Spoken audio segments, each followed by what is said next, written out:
గురుగారు నమస్కారం. నమస్కారం. నమస్కారం. ప్రారంభిస్తాను.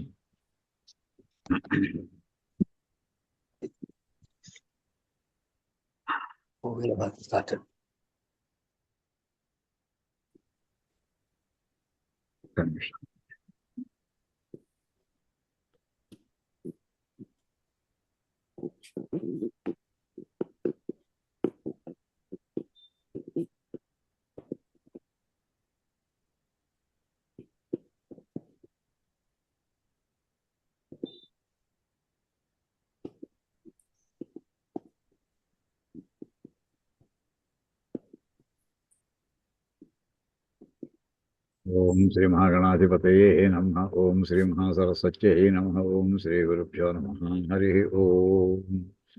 ఓం గణపతిం హవామహే కవిం కవీనాముపమశ్రవస్తమం జ్యేష్ఠరాజం బ్రహ్మణాం బ్రహ్మణస్పత ఆనశృణ్వన్నోతిభిస్సేదసాదనం. ఓం ప్రణో దేవీ సరస్వతీ వాజేభిర్వాజినీవతి ధీనామవిత్రియవతు. ఓం నారాయణం పద్మభువం వసిష్ఠం శక్తిం చ తత్పుత్రపరాశరం చ వ్యాసం శుకం గౌడపదం మహాంతం గోవిందయోగీంద్రమథాస్య శిష్యం శ్రీశంకరాచార్యమథాస్య పద్మపాదం చ హస్తామలకం చ శిష్యం తంత్రోటకం వార్తికకారమన్యానస్మద్గురూన్ సంతతమానతోస్మి. శృతిస్మృతిపురాణానామాలయం కరుణాలయం నమామి భగవత్పాదం శంకరం లోకశంకరం. శంకరం శంకరాచార్యం కేశవం బాదరాయణం సూత్రభాష్యకృతౌ వందే భగవంతౌ పునః పునః. ఈశ్వరో గురురాత్మేతి మూర్తిభేద విభాగినే వ్యోమవద్వ్యాప్తదేహాయ దక్షిణామూర్తయే నమః. ఓం నమో బ్రహ్మాదిభ్యః బ్రహ్మ విద్యా సంప్రదాయకర్తృభ్యః వంశఋషిభ్యః మహద్భ్యః నమో గురుభ్యః. సర్వోపప్లవరహితః ప్రజ్ఞానఘనః ప్రత్యగర్థః బ్రహ్మైవాహమస్మి.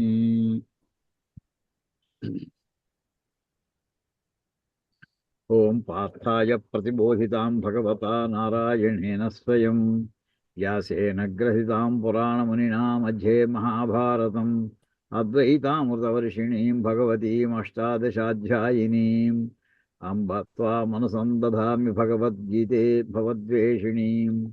నమోऽस्तु వ్యాస విశాలబుద్ధే ఫుల్లారవిందాయత పత్రనేత్ర येन त्वया भारततैलपूर्णः प्रज्वालितो ज्ञानमयप्रदीपः प्रपन्नपारिजाताय तोत्रवेत्रैकपाणये ज्ञानमुद्राय कृष्णाय गीतामृतदुहे नमः. वाचकः प्रणवो यस्य क्रीडावस्सखिलं जगत् श्रुतिराज्ञा वपुर्ज्ञानं तं वन्दे देवकीसुतं. सर्वोपनिषदो गावो दोग्धा गोपालनन्दनः पार्थो वत्सः सुधीर्भोक्ता दुग्धं गीतामृतं महत्. वसुदेवसुतं देवं कंसचाणूरमर्दनं देवकी परमानन्दं कृष्णं वन्दे जगद्गुरुं.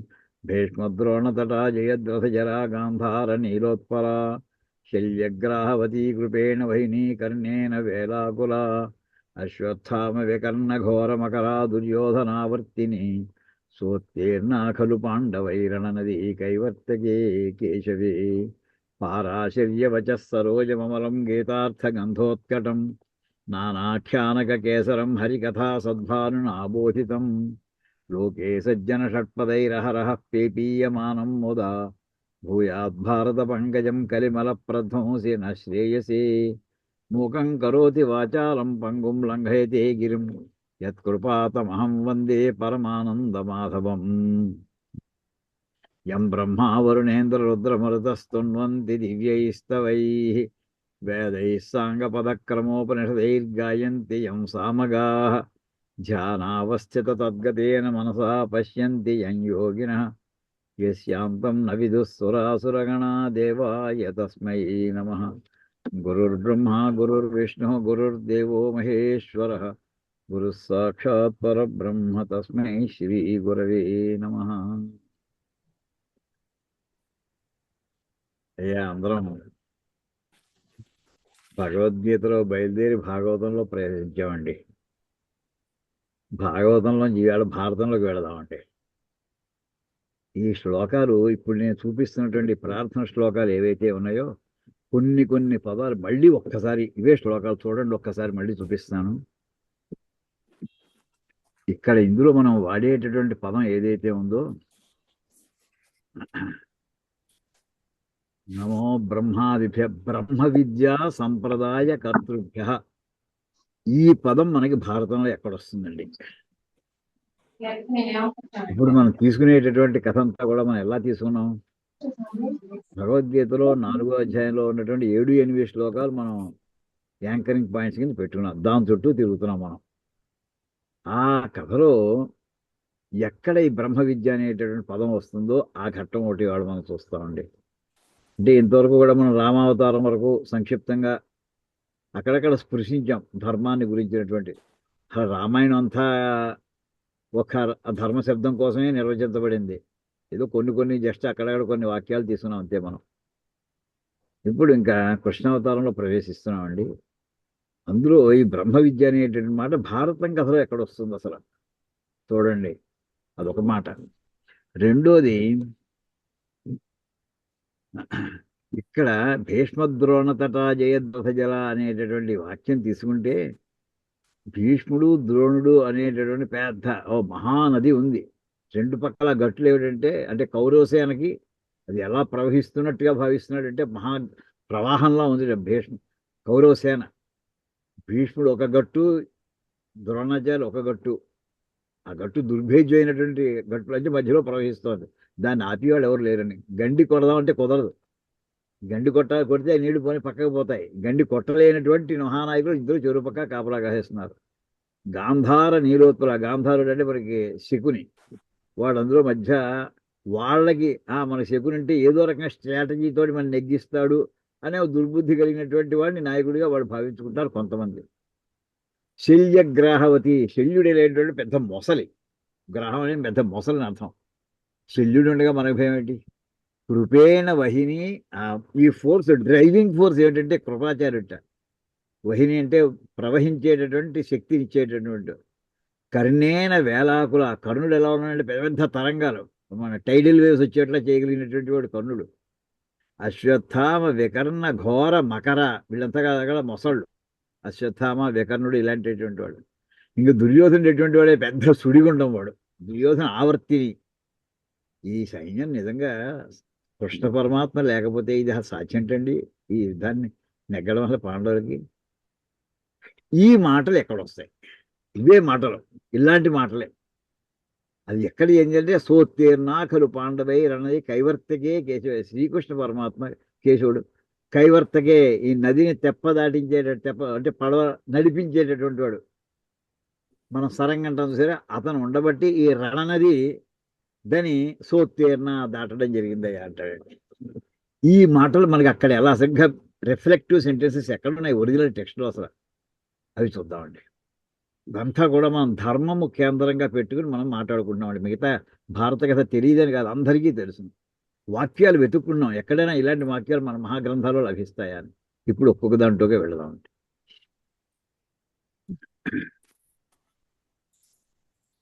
ఇందులో ఇప్పుడు నేను తీసుకున్నటువంటి దాంట్లో ముఖ్యంగా ఉద్యోగ పర్వంలోంచి, భీష్మ పర్వంలోంచి వాక్యాలు సేకరిస్తున్నామండి. ఇందులో ముఖ్యంగా తీసుకున్నటువంటి వాక్యాల్లో అసలు శ్రీకృష్ణ పరమాత్మ ఉపప్లావ్యము అనే పదం మామూలుగా మనం తక్కువ వింటాం. విరాట నగరం మనం ఎక్కువ వింటాం. విరాట నగరంలో వాళ్ళు అజ్ఞాతవాసం అయిపోయాక వీళ్ళందరూ కూడా వియ్యాలారింటో బాగుంది, అభిమన్యుడు పెళ్ళి అయింది బాగానే ఉంది, అక్కడే రోజు వియ్యాలారింటో అంటే తేలికైపోతారు. అక్కడి పెళ్లి కోసం అందరూ వచ్చారు. బలరాముడు కూడా వచ్చాడు.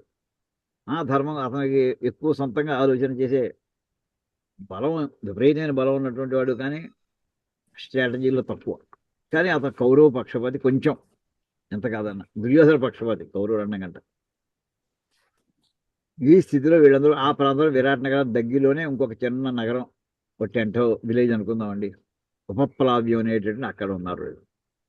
అక్కడి నుంచి కృష్ణ పరమాత్మ వాళ్ళు అక్కడ కూర్చుంటే అక్కడ సభ పెట్టి నెక్స్ట్ కర్తవ్యం ఏంటి అనుకున్నటువంటి సంధి ప్రయత్నాలు మనం ఇప్పుడు చేయడం. అంటే ఆ జోదంలో ఏ కండిషన్స్ అయితే ఉన్నాయో 12 ఏళ్ళు అరణ్యవాసం, 1 ఏడాది అజ్ఞాతవాసం, అది మొన్నటితో అయిపోయింది.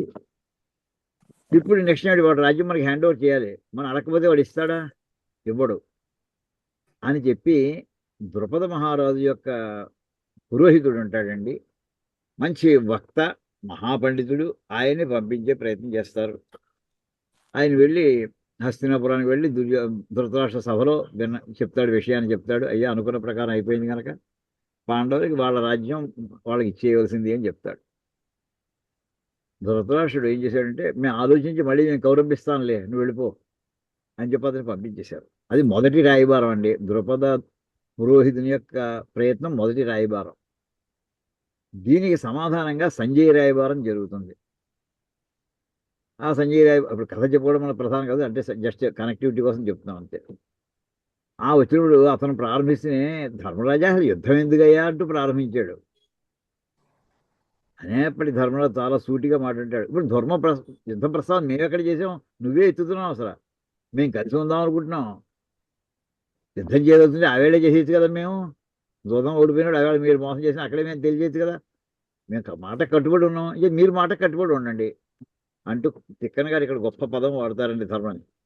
ధర్మరాజు మెత్తటి పులి అనేటువంటి పదం ఇక్కడ ఉద్యోగపరంలో వస్తుందండి. అది అద్భుతమైనటువంటి వాక్యం. అయిపోయిందో వీళ్ళందరూ కృష్ణ రాయబారానికి పంపించడం ప్రారంభించారు. అమ్మ నువ్వేం చెప్పమంటావు అని మొత్తం 5గురిని అందరిని అడిగాడు. ఆఖరిని ద్రౌపదిని కూడా అడిగాడు. వాళ్ళు వాళ్ళ యొక్క అభిప్రాయాలను వ్యక్తం చేసుకుంటూ చెప్పారు. భీముడు కొంచెం మెత్తగా మాట్లాడేవాడు, ఏమో మెత్తబడిపోయేటి అని అతని వాడు ఎక్కేసాడు కృష్ణ పరమాత్మ. ఇప్పుడు రోషం వచ్చి మరి గట్టిగా మాట్లాడాడు. నువ్వు అలా మాట్లాడితేనే అందంగా ఉంటుందని చెప్పి వీళ్ళందరూ సందేశాలు తీసుకుని వెళుతూ ఉండగా ఇక్కడి నుంచి ఉపప్లావ్యం నుంచి హస్తినాపురానికి 5 రోజులు ప్రయాణం పట్టిందండి. సుమారు ఎప్పుడు బయలుదేరాడంటే నా ఉద్దేశంలో కార్తీక శుద్ధ సప్తమి నాడు ఎప్పుడు బయలుదేరాడు. అదే తిథులని కూడా ఇచ్చారండి, భారతంలో ఉన్నాయి. కౌరవ సభలో అది వెళుతూ ఉండగా కృష్ణ పరమాత్మ హస్తినాపురం సంధి చేయడానికి ప్రయత్నం చేయడానికి వెళుతున్నారు అని చెప్పి మహర్షులు అందరూ దారిలో అడ్డబడి కాసి ఆయనకి, అంటే ధర్మస్వరూపుడు పరమాత్మ వెళుతున్నాడు, ఆయనకి చక్కగా మనం అభినందన తెలియజేయాలి, గొప్ప ప్రయత్నం చేస్తున్నాడు ఆయన, ఫలితం ఏమవుతుందనే తర్వాత విషయం కాలచోదితం అవుతుంది అని చెప్పి ఎంతమంది మహర్షులు ఆ లిస్ట్ అంతా ఇస్తారండి భారతంలోను. అద్భుతమైన మహర్షులు నిజంగా వాళ్ళ ఒక్కొక్కరు చాలా సృష్టించగలరు, అలాంటి మహర్షుల పేర్లని చెప్పారు. అది అయిన తర్వాత ఈయన హస్తినాపురంలో ప్రవేశించాడు. అమ్మ ఇది మళ్ళీ గీతలు వస్తున్నాయమ్మా, ఒక్కసారి నేను మళ్ళీ ఎగ్జిట్ అయ్యి మళ్ళీ వస్తాను ఒకసారి.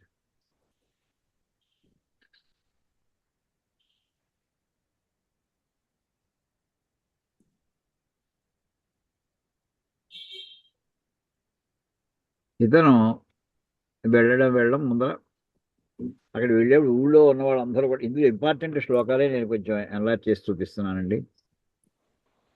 అది ముందర వెళ్ళేప్పటికి వాళ్ళు రిసీవ్ చేసిన మా దగ్గర ఉండిపోమని కౌరవులు అతన్ని ఆహ్వానిస్తారు, కానీ తిరస్కరిస్తాడు కృష్ణ పరమాత్మ. అయిన తర్వాత విదురుడి ఇంటికి పెడతాడు. సరే ఒప్పుకున్నారు వాళ్ళు.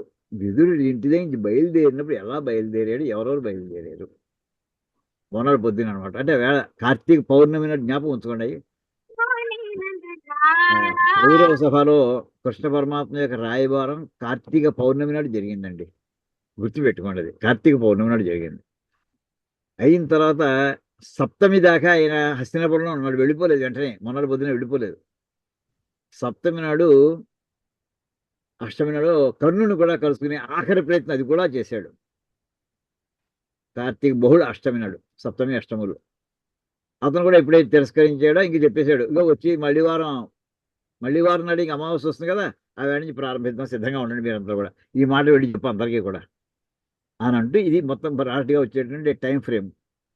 ఇక్కడ విదురుడి ఇంటి దగ్గర బయలుదేరేప్పుడు ఎవరెవరు వచ్చారు, ప్రోటోకాల్ ఏమిటి. ఇక్కడ మొట్టమొదటి కృష్ణ పరమాత్మ ఆయన ఎలా రథం ఎక్కుతుంటే ఎలా ఉంది, అలా అంచేతనే కొంత ఘట్టాలు కొన్ని మనం ఎప్పుడు చదివి ఉండం సంస్కృత భారతం, అందుకోసం అప్పుడు కొన్ని ఇంపార్టెంట్. ఆయన పెడుతుంటే అలంకారాలు లేకుండా వెళ్ళాడా, సర్వాలంకార భూషిత వెళ్ళాడా, ఏం అలంకారాలు వేసుకున్నాడు, లభించినంత డేటా ఏమిటి. తముపస్థితమాజ్ఞాయ రథం దివ్యం మహాత్మనా మహాభ్రఘన నిర్ఘోషం సర్వరత్న విభూషితం అగ్నిం ప్రదక్షిణం కృత్వా బ్రాహ్మణాంశ్చ జనార్దన కౌస్తుభం మణిమాముచ్య శ్రియా పరమయాజ్వలన్ కురుభిः సంవృతः కృష్ణో వృష్ణిభిశ్చాభిరక్షితः ఆతిష్ఠత రథం శౌరి సర్వయాదవనందన. విదురుడు ఇంట్లోంచి బయలుదేరాడండి. బయలుదేరేడు ఆ ఇంట్లో నిత్యానుష్ఠానం అంతా చేసుకుని తర్వాత అగ్నికి అగ్నిహోత్రాలు చేసుకుని అగ్నికి ఆ ప్రదక్షిణం చేసి అక్కడ ఉన్నటువంటి సద్బ్రాహ్మణులందరికీ కూడా దాన ధర్మాలు చేసి మెడలో కౌస్తుభహారాన్ని వేసుకుని కౌస్తుభం మణి ఆముచ్య అది మెడలో వేసుకుని కౌస్తుభం మణిని వేసుకుని బ్రహ్మాండమైనటువంటి ఆ కౌస్తుభం అంటే మనకి అత్యద్భుతమైనటువంటి మణులు అదొకటి. శ్రియా పరమయాజ్వలన్ అత్యంతం సుప్రీం ఐశ్వర్యంతో కాంతితోటి ప్రకాశిస్తూ అతను వెడుతుంటే ప్రోటోకాల్ కింద దుర్యోధనుడు వచ్చాడండి తీసుకెళ్ళడానికి. దుర్యోధనుడు శకుని కూడా వచ్చారు విదురుడి ఇంటికి. వెళ్ళేప్పుడు కురుభి సంవృత కృష్ణ ఆ కౌరవులు వాళ్ళందరూ కూడా వెనకాల రథాలు వాళ్ళు నుంచి ఉన్నారు. అయితే కృష్ణ పరమాత్మకి ఏమైనా అపకారం చేస్తారేమో అని ముందు చూపుగాని కొంతమంది సాత్వికి వీళ్ళు కూడా వృష్ణిభిశ్చ అభిరక్షిత. సాత్వికి కృతవర్మ అప్పుడు కృతవర్మ ఇంకా చేరిపోలేదు కౌరవబద్ధంలోకి. ఆ ఇద్దరు కూడా వేలాంటి మహాయోధుల చేత అభిరక్షిత క్లోజ్గా సేఫ్ గార్డ్ చేయబడుతూ ఆయనకి అవసరం లేదు కానీ లౌకికమైన ప్రయత్నం అది కూడా జరిగింది. ఆయన రథం ఎక్కాడు. రథం ఎక్కితే ఆయన ఒక్కడే వెళ్ళిపోయా లేదుట ఆయనతో పాటు విదురుడు కూడా ఎక్కాడండి. ఇక్కడ అన్వారురోహ దాశార్హం విదుర సర్వధర్మవిదు సర్వప్రాణభృతాం శ్రేష్టం సర్వబుద్ధిమతాం వరం. సమస్త జీవులలోకి కూడా శ్రేష్ఠుడైనటువంటి సమస్తమైనటువంటి జ్ఞానులందరిలోకి శ్రేష్ఠుడైనటువంటి తెలివితేటలన్నీ ఎక్కువ ఉన్నటువంటి వాళ్ళలో ఇంకా చాలా గొప్పవాడైనటువంటి శ్రీకృష్ణుణ్ణి అనుసరించి సర్వధర్మవిత్ సమస్త ధర్మములు తెలిసినటువంటి విదుర. ఇది ప్రథమ విభక్తి ఏకవచనం అండి. మళ్ళీ ప్రథమ విభక్తి ఏకవచనం పదం విదుర. విదురుడు అన్వారురోహ ఆయన్ని అనుసరించి రథాన్ని ఎక్కాడు. ఇక్కడ సర్వధర్మవిత్ అని అనడంలో అర్థం ఏంటండి అసలు అంటే ప్రధానమంత్రి విదురుడు. ఆ ప్రధానమంత్రి ఎవరిని అనుసరించి పెడుతున్నాడు? ఇతను ఎటువంటి వాడు? ప్రధానమంత్రి సర్వధర్మవిత్ ధర్మమే అతనికి సంపూర్ణంగా ఆశ్రయించుకుని ఉన్నటువంటి వాడు. సమస్త ధర్మాలు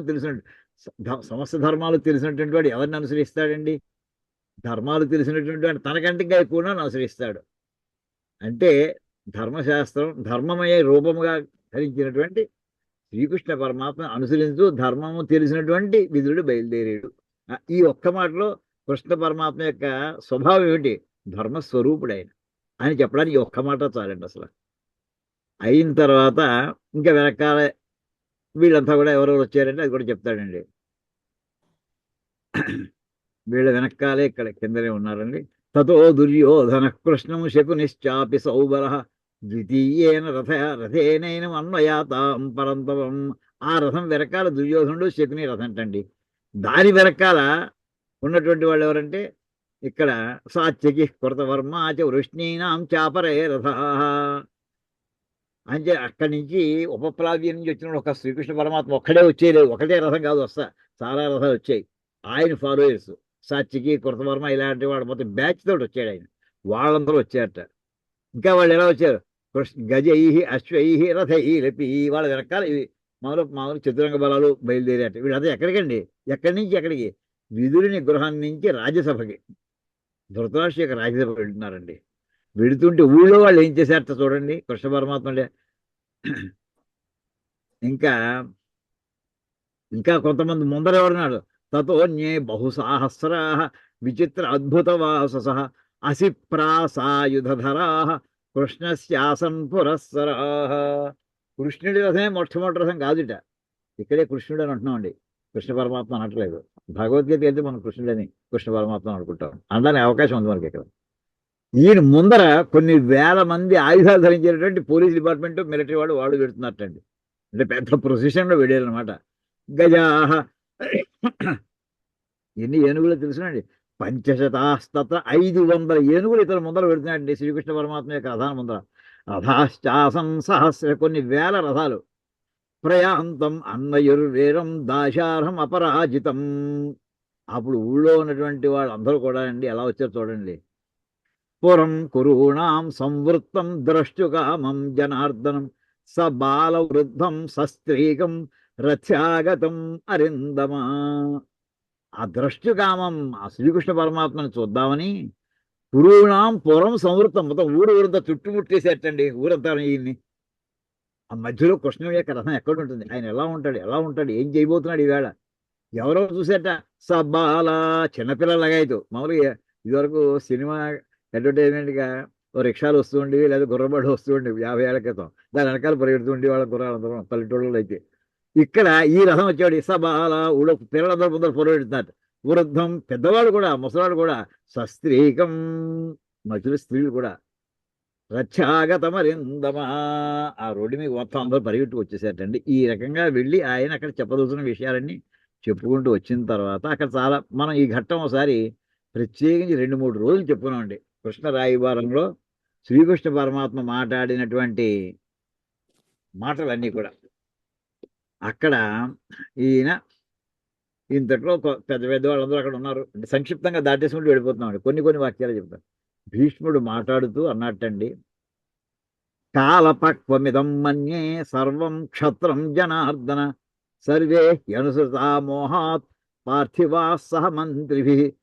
ఏమిటంటే వీళ్ళందరూ కూడా ఈ హే కృష్ణ పరమాత్మ ఇక్కడ ఎంతమందో రాజులు ఆవేళ ఈ రాజ్యసభకి కృష్ణ పరమాత్మ దౌత్యానికి వచ్చిన రోజుని ఎవరెవరైతే కౌరవుల తరఫు నుంచి యుద్ధంలో పాల్గొదలుచున్నారో వాళ్ళు, తర్వాత కౌరవుల బంధువులు కౌరవుల పక్షం ఉండేటటువంటి వాళ్ళు వీళ్ళందరూ అక్కడ కూర్చున్నట్టండి. అప్పుడు భీష్ముడు అన్నాడు, వీళ్ళందరూ కాలపక్వం అయిపోయారయ్యా అన్నట్టండి.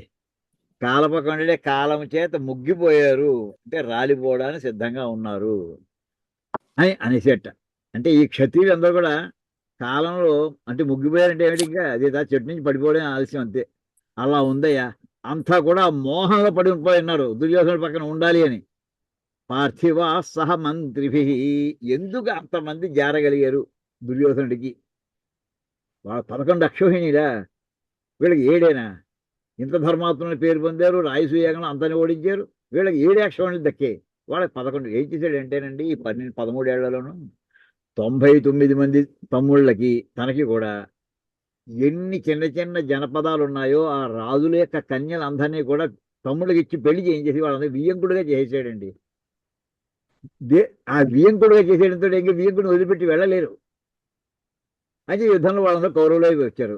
అయితే ఇక్కడ విచిత్రం చెప్పనండి, దుర్యోధనుడు శ్రీకృష్ణుడు వియ్యంకుడు అండి. శ్రీకృష్ణుడి యొక్క కొడుకు సాంబుడు దుర్యోధను యొక్క కూతురు లక్ష్మణుని ఎత్తుకుపోయాడు. వాడు వియ్యంకుడే.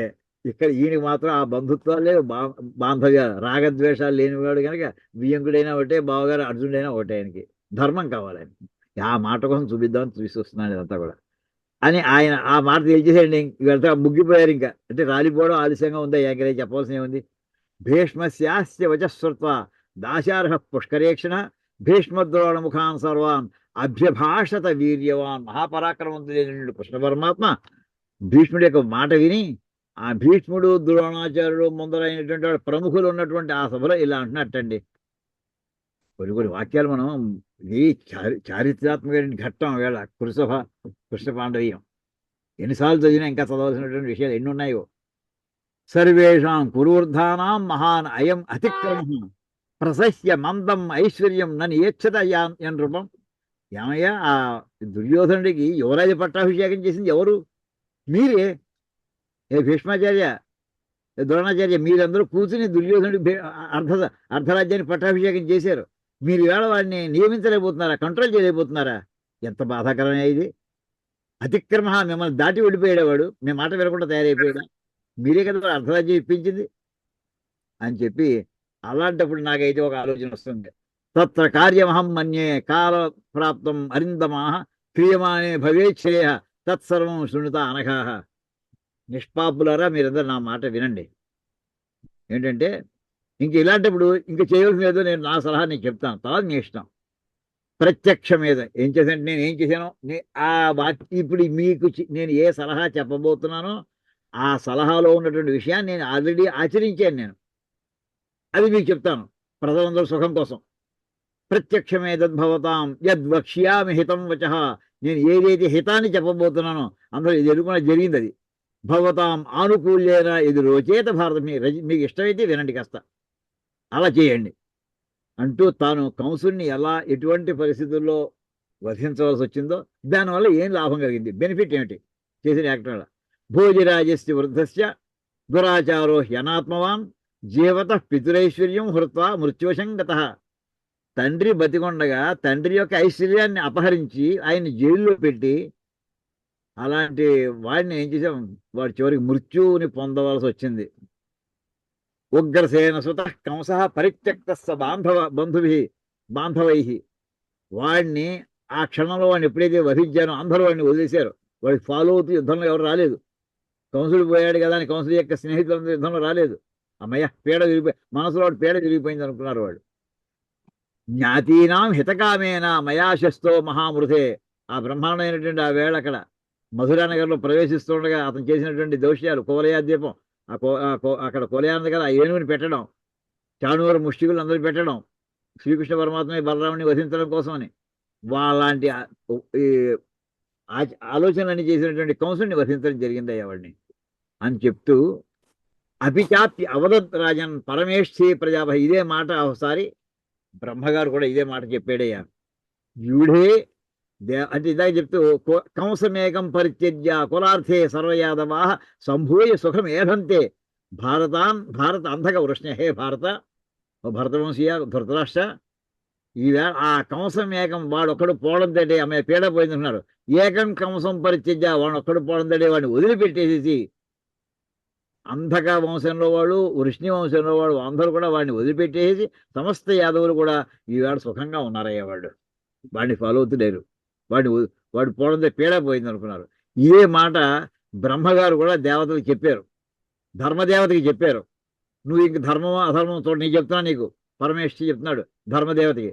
ముందర హే వరుణ, ఆ వరుణుడికి రావాల్సినటువంటి ఐశ్వర్యం ముందర రాక్షసులు లాక్కో ఇచ్చేసే వాళ్ళకి, మిగతా వాళ్ళకి బంధించి పడాయి అని చెప్తూ, ఇది మత్వా బ్రవీత్ ధర్మం పరమేష్ఠి ప్రజాపతి వరుణాయ ప్రయచ్చయితాన్ బద్ధ్వా దైతేయ దానవాన్. హే ధర్మదేవత, నువ్వేం చేయాలో చెప్తున్నాడు ప్రజాపతి బ్రహ్మగారు. వీళ్ళని దైతేయ దానవాన్, రాక్షసులని, దితి సంతానమైన వాడిని, ధను సంతానమైనటువంటి రాక్షసులందరినీ కూడా బద్ధ్వా, అందరిని అరెస్ట్ చేసి జైల్లో పెట్టి ఏం చేస్తామంటే వరుణుడి యొక్క ఐశ్వర్యం అతనికి ఇచ్చేసేయి. వరుణాయ ప్రయచ్ఛ, అతని ఐశ్వర్యం ఏదైందో అతనికి ఇచ్చేసేయి అని చెప్పి ధర్మదేవతతో ధర్మదేవతను ఆదేశించేప్పటికి ముక్తస్తతో ధర్మో. ఇదంతా కూడా ధర్మానికి సంబంధించిన విషయం అండి. డైరెక్ట్గా ధర్మదేవతే రంగంలో దేవాల్సి వచ్చింది.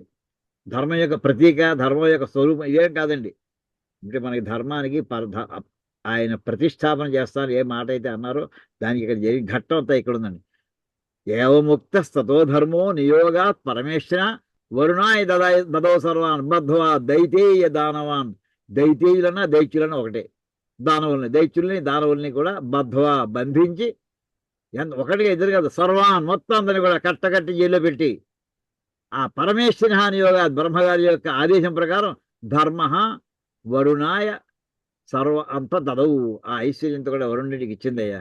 అందరూ సుఖంగా ఉన్నారు. తాన్ బధ్వ ఎలా చేసింది దానికి ధర్మదేవత వాడిని బంధించిన ఎలాగా? తాన్ బధ్వ ధర్మపాశైశ్చ స్వైశ్చ పాశైర్జలేశ్వర వరుణ సాగరే ఎత్తో నిత్యం రక్షతి దానవాన్. ఈ రకంగా తన ధర్మపాశముతోటి వాళ్ళందరినీ బంధించి ఆ పని చేసింది అని అక్కడ ఒక వాక్యం మనకి ధర్మదేవత డైరెక్ట్గా మనకు వచ్చినటువంటి ఘట్టం అంటే బంధించవచ్చు అని చెప్పడానికి అని చెప్పి, తర్వాత ఇక్కడ చేయబోయేది ఏమిటంటే, అంచేత మీరందరూ ఏం చేయాలి, ఇప్పుడు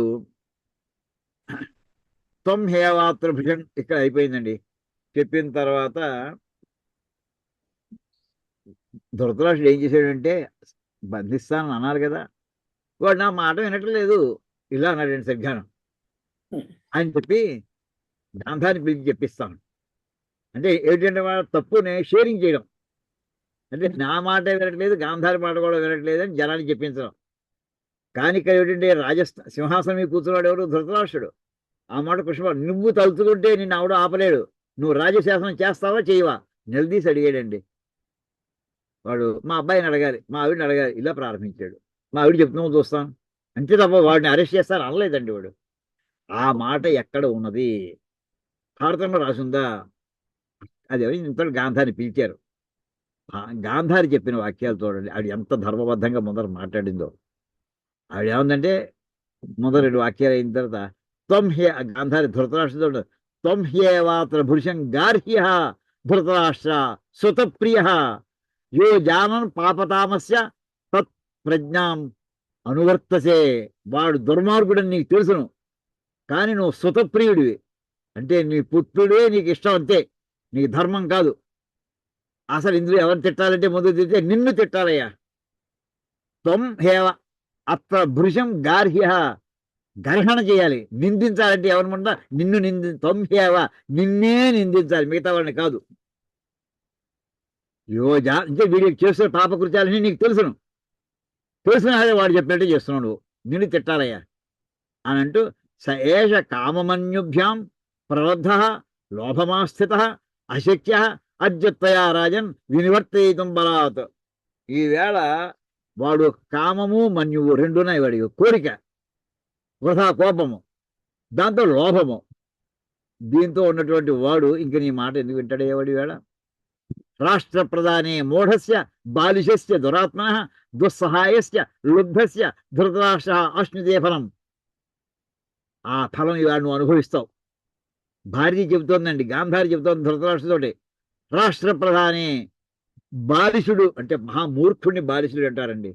మహామూర్ఖుడు బాలిషుడు అంటే దురాత్ముడు వాడు. దుస్సహాయస్య దుర్మార్గుడు సహాయంగా కలిగినటువంటి వాడు. లుబ్ధస్య అతి లోభ లక్షణం ఉన్నటువంటి వాడు.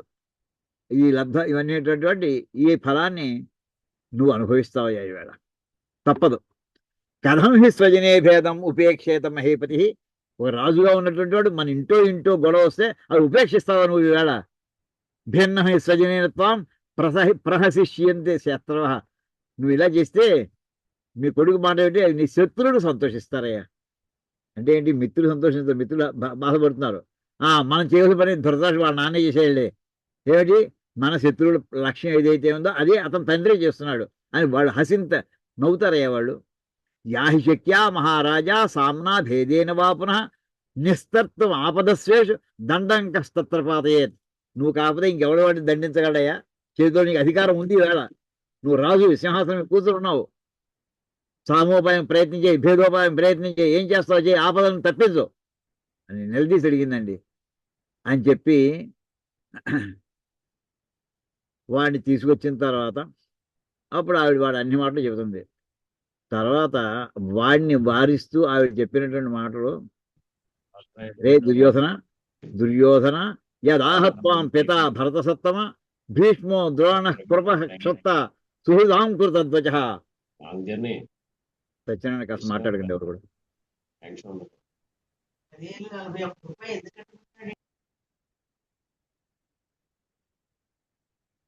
భీష్మాచార్యులు, ద్రోణాచార్యులు, కృపాచార్యులు, క్షత్త అంటే బాబాయ్ అంటే విదురుడు, వీళ్ళందరూ ఏ మంచి మాట చెప్పారో ఆ మాట వినరా అబ్బాయి, ఆ మాట ప్రకారం ఆచరించు, కురు చెయ్యి. భీష్మస్యతు పితుశ్చైవ మమచ అపచితి కృత భవే ద్రోణముఖానాంతో సుహృదాం శామ్యతాత్వయ. నువ్వు కనుక అలా చేస్తే మా అందరినీ పూజ చేసినట్టే. నహి రాజ్యం మహాప్రాజ్య స్వేన కామేన శక్యతే అవాప్తుం రక్షితం వాపి భోక్తం భరతసత్తమా. కోరికతోటి నువ్వు రాజ్యాన్ని పొందలేవు. కామేనా కోరిక ఉంది, రాజ్యం కావాలని, దాంతో సరిపోదు నీకు. దానికి ఏమిటంటే ఇంద్రియ నిగ్రహం ఉందా లేదా అని ప్రశ్న వస్తుంది. అవశ్యేంద్రియో రాజ్యం అచినీయాత్ దీర్ఘమంతరం. ఇంద్రియాల మీద కంట్రోల్ లేనటువంటి వాడు రాజ్యాన్ని అనుభవించలేడు. విజితాత్మాతు మేధావి స రాజ్యం అభిపాలయేత్. జితేంద్రియుడైనటువంటి వాడు, తెలివైనటువంటి వాడు మాత్రమే రాజ్యాన్ని పరిపాలించగలుగుతాడు అంటూ కామ క్రోధౌ హి పురుషం అర్థేభ్యో వ్యపకర్షద. కోరిక కోపం రెండు కూడా విషయాల వైపు లాక్కెడతాయి. తౌతు శత్రువు వినిర్జిత్య రాజా వెయ్యైతే ఆ రెండింటినీ కనుక కంట్రోల్ చేసుకుంటే శత్రువులందరినీ నెగ్గగలుగుతారయ్యా అంటూ మంచి మాటలు చెబుతుందండి. చెప్పిన తర్వాత చివరికి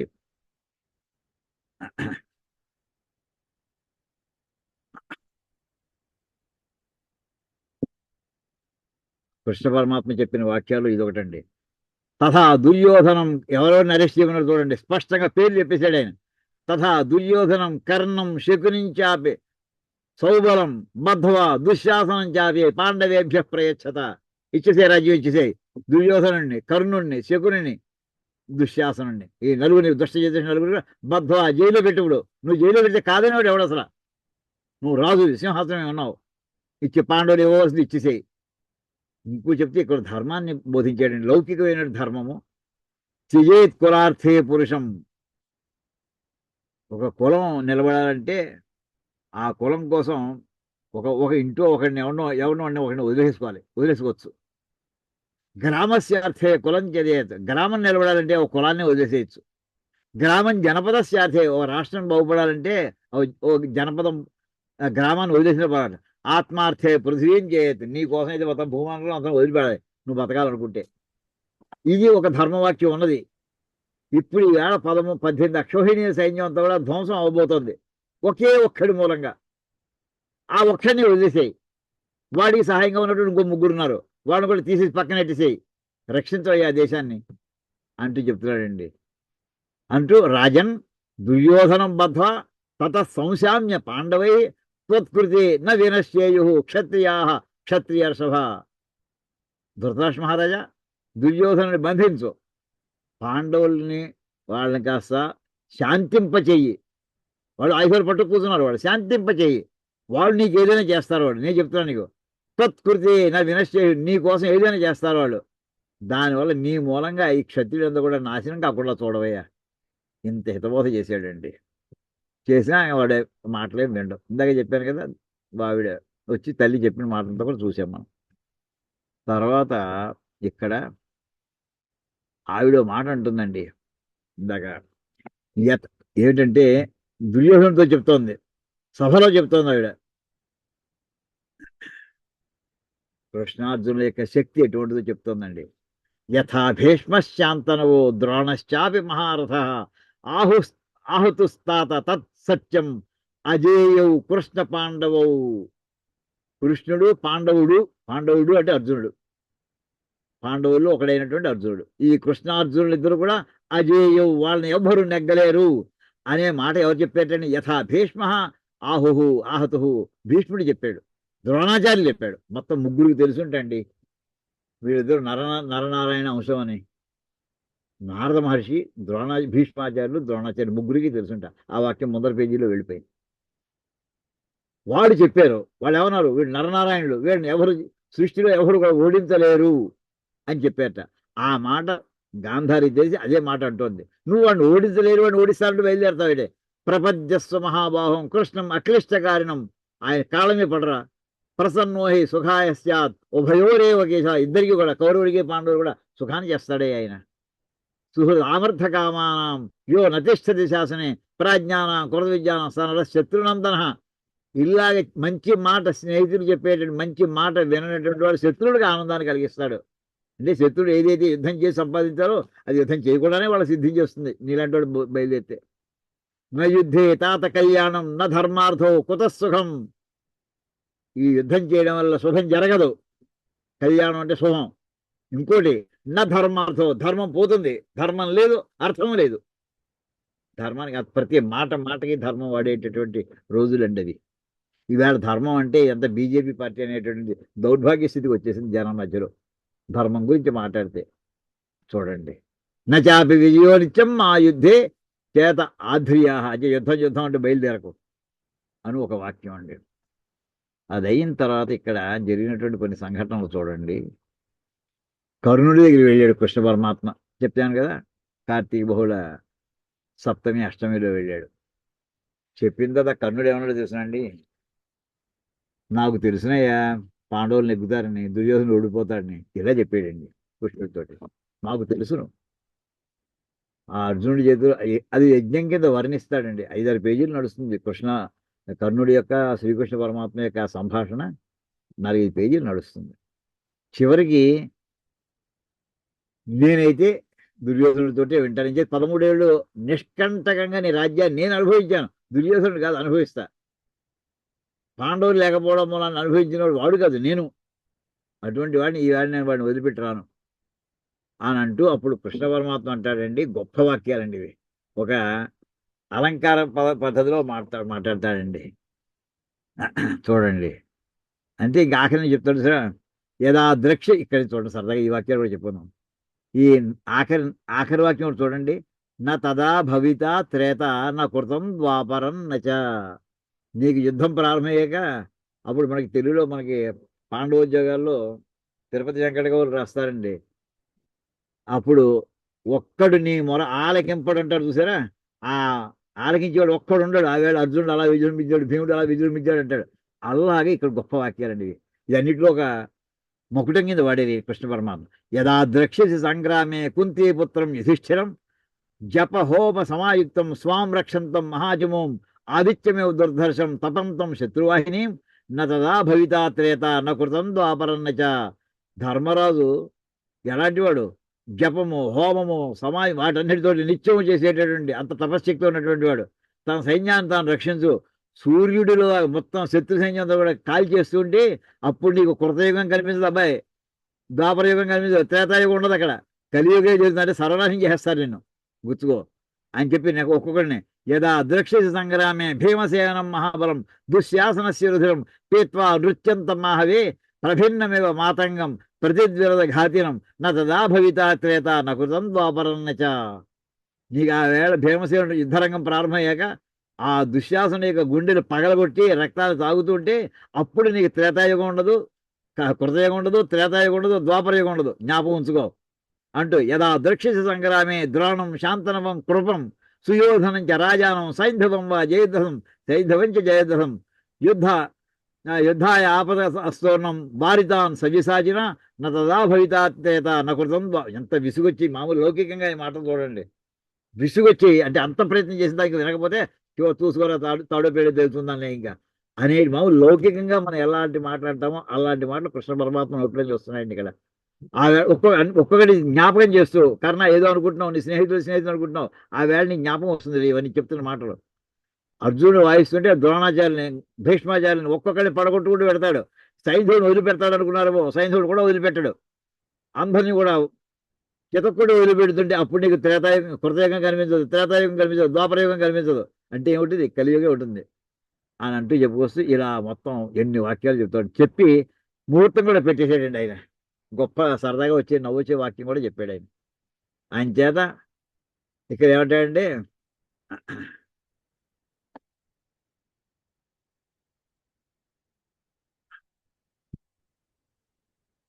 సప్తమాచాపి దివసాత్ అమావాస్య భవిష్యతి. ఈ వేళ 7వ రోజున అమావాస్య వస్తుంది. సంగ్రామో యుజ్జితాం తస్యాం తామాహు శుక్ర శుక్ర చక్రదేవతాం. ఈ వేళ నుంచి 7వ రోజున అమావాస్య వస్తుంది. ఆ వేళ మొత్తం ఎంత సిద్ధంగా ఉండండి. యుద్ధానికి మంచి రోజు పెట్టుకోవాలి కదా, అమావాస్యలో మంచి యుద్ధం మంచి సిద్ధ ముహూర్తం బాగుంటుంది, ఆ వేళ ప్రారంభించాలి అంటూ ఆ వేళ ఎందుకు చెప్తారు? సీతం చెప్తాడండి. ఇది యుద్ధం చేసేప్పుడు సైనికులకి లాజిస్టిక్స్ వాళ్ళకి భోజన పదార్థాలు అందించాలి, మంచినీళ్ళు అందించాలి, అవన్నీ కూడా దొరుకుతాయి. వేసంకాలం పెడితే మొదలు వాటర్ బాటిల్స్ ఎవరు పట్టుకు ఇవ్వగలడు. అంచేత ఈ ప్రాబ్లం లేనటువంటి ఇది చాలా బాగుంటుంది ఈ వాక్యం.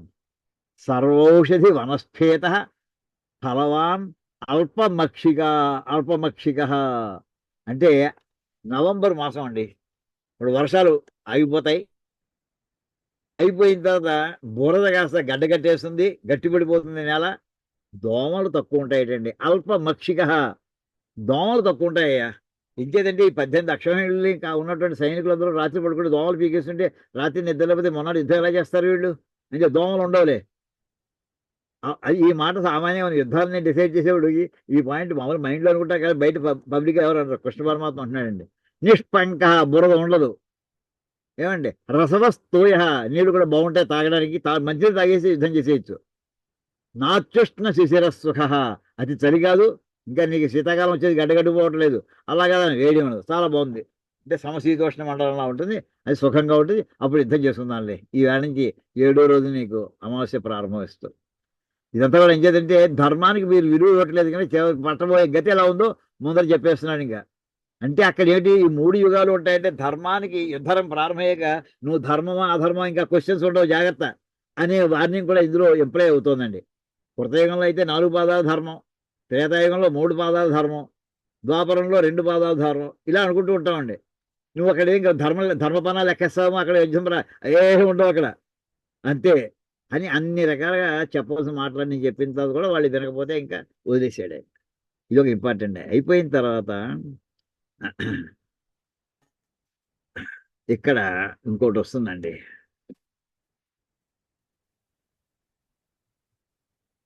కర్ణుడు చెప్తాడు, జరగబోయేటటువంటి సమయం ఎలా ఉందో వర్ణిస్తాడండి ఇక్కడ.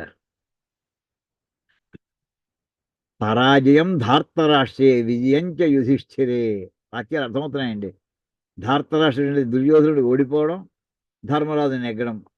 శంసంతైవ వార్ష్ణేయ వివిధ రోమహర్షణ, ఎన్నో శకునాలు అలా కనిపిస్తున్నాయా అని చెప్పి కృష్ణుడితోటి కర్ణుడు చెప్తూ ఉంటాడండి.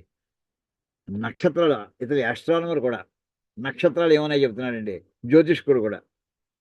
రోహిణీ నక్షత్రం, దాన్ని అది శనిగ్రహం దాని చుట్టూ దాన్ని కప్పి అయిపోతుంది. ప్రాజాపత్యం హి నక్షత్రం గ్రహ తీక్ష్ణో మహాద్యుతి శనైశ్చర పీడయతి పీడయన్ ప్రాణినాధికం. ఈ రోహిణి నక్షత్రానికి సరిగ్గా కనుక దాన్ని శకటయోగం అంటారు. అటువంటి సందర్భం వచ్చిందంటే విపరీతమైన జన నష్టం ఉంటుందని. అది కనిపిస్తోందయ్యా, ఇంకా చూడక్కర్లేదు ఇంకా అని ఈ రకంగా కర్ణుడు తను చెప్పే మాటలు కూడా చెప్పుకుంటూ వచ్చేసాడు అనుకోండి. అయిన తర్వాత ఇందులో ఇందాక నేను భీష్మద్రోణతట జయద్రథ జల అని మనకి ప్రార్థన శ్లోకాల్లో చెప్పాను సరే, యుద్ధ రంగంలోకి వచ్చారని అంతా కూడా. ధర్మరాజు కౌరవుల సైన్యాన్ని చూశాడు, ఆపోజిట్ గా ఉన్నటువంటిది. వణికిపోయాడండి ధర్మరాజు. నిస్త్రాణం వచ్చేసింది, డిప్రెషన్ లోకి వెళ్ళిపోయాడు ధర్మరాజు. బృహతీం ధార్తరాష్ట్రస్య సేనాం దృష్ట్వా సముద్యతాం విషాదమగమద్రాజా కుంతి పుత్రో యుధిష్ఠిర. ఆ ధార్తరాష్ట్రుడు దుర్యోధను యొక్క బృహతీం సేనాం, చాలా పెద్దది.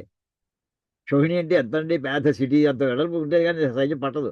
అలాంటి 4 పెద్ద హైదరాబాద్ ఆక్రమించేంత సైన్యం, 4 అక్షోహిణి ఎక్స్ట్రాగా. అది చూసేవాడికి ఇతనికి విషాదం వచ్చింది. అప్పుడు అర్జునుడితో చెప్తాడు, అర్జునుడితో చెప్తాడట, వ్యూహం భీష్మేణ చాభేద్యం కల్పితం ప్రేక్ష్య పాండవ అక్షోభ్యమివ సంప్రేక్ష వివర్ణోర్జునం అబ్రవీత్. వివర్ణ మొహం పాలిపోయింది ధర్మరాజుకి. పాలిపోయి అర్జునుడితో అంటున్నట, ధనంజయ కథం శక్యం అస్మాభిర్యోద్ధుమాహవే. ఎలా అది సాధ్యమవుతుందంట అసలు యుద్ధం చేయడం? ధార్తరాష్ట్రైర్ మహాబాహో ఏషాం యోధాపి. ఎవరి తరఫు నుంచి పితాముడు భీష్మాచార్యులు యుద్ధం చేస్తున్నాడు, వాళ్ళ అతను సైన్యాధిపతిగా ఆ సైన్యాన్ని మనం యుద్ధం చేయగలమంటావు అసలు అని చెప్పి అర్జునుడితోటి అని చెప్పి బెంగట్టేసి మొత్తం యుద్ధం ముందర జరిగిన సంభాషణ అది. అప్పుడు ఇంకా 2-3 వాక్యాలు ఇంకా ఉన్నాయి. నాకు సంశయంగా ఉంది, నెగ్గుతామో నెగ్గమో అని. అంటే డిప్రెషన్ యొక్క ఇంటెన్సిటీ అలా ఉందండి. కానీ ధర్మం మీద అచంచలమైన విశ్వాసం, కృష్ణ పరమాత్మ మీద అచంచలమైన విశ్వాసం అన్నటువంటి అర్జునుడు అంటున్నాడు చూడండి. అథ అర్జునో బ్రజీత్ పార్థం యుధిష్ఠిరం అమిత్ర విషన్నమివ సంప్రేక్ష్య తవ రాజన్ననీకినాం అనీకినీం. మహారాజా, ఇప్పుడు ఏమిటనుకుంటున్నావు, మన యుద్ధం పెద్ద కష్టమా? ఏం కదయా. ప్రజ్ఞయాభ్యధికాన్ శూరాన్ గుణయుక్తాన్ బహూనపి జయత్యల్పతరాయేన తన్నిబోధ విశాంపతే. వాళ్ళ సైన్యం పెద్దదన్నా కానీ అంత పెద్ద సైన్యాన్ని తక్కువ సైన్యం ఉన్నటువంటి మనం తప్పకుండా నెగ్గి తీరతాము.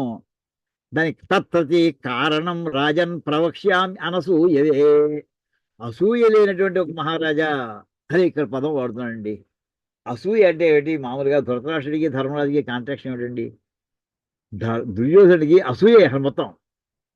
ఆపోజిట్ ధర్మరాజు అనసూయ. వాడి రాజ్యం కావాలని నేను కోరుకోవట్లేదు, తన రాజ్యం తనకు కావాలని అడిగాడు తప్ప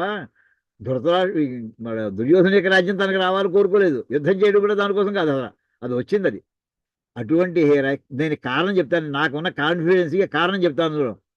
అదేంటంటే తత్రతే కారణం రాజన్ ప్రవక్ష్యామి అనసూయవే నారదస్థ మృషిర్వేద భీష్మద్రోణౌ చ పాండవ. నారదుడికి ఆ కారణం తెలుసునయ్యా, భీష్ముడికి తెలుసును, ద్రోణుడికి తెలుసును.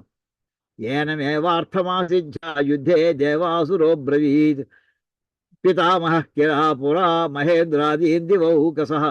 పూర్వం ఎప్పుడో దేవదానం యుద్ధం అవుతుంటే అప్పుడు బ్రహ్మగారు చెప్పారట, ఏమిటంటే ఒరే సైన్యం పెద్దదైనది మాత్రం నెగ్గుతాం అనుకోకండి, ఎక్కడ ధర్మం ఉన్నదో అది నెగ్గుతుంది అంటూ చెప్పేటండి. నథా బలవీర్యాభ్యాం జయంతి విజయీషవ యథా సత్యానృశంస్యాభ్యాం ధర్మేణైవ ఉద్యమేన చ. విజిగీష, యుద్ధంలో నెగ్గాలని జిగీష, జేతుమిచ్చా జిగీష, విశేషమైన జేతుమిచ్చా విజిగీష. తప్పకుండా నెగ్గి తీరాలని వచ్చినటువంటి సైన్యం అంతా కూడా బలవీర్యాభ్యాం నజయంతి. వాళ్ళకున్నటువంటి క్వాంటిటేటివ్ సంఖ్యాపరమైనటువంటి బలం చేత నెగ్గరు, వాళ్ళకున్నటువంటి పౌరుషం చేత నెగ్గరు అని చెప్పి బ్రహ్మగారు చెప్పారయ్యా. ఏమిటి దీనివల్ల నెగ్గుతారా? యథా సత్య ఆనృశంస్యాభ్యాం.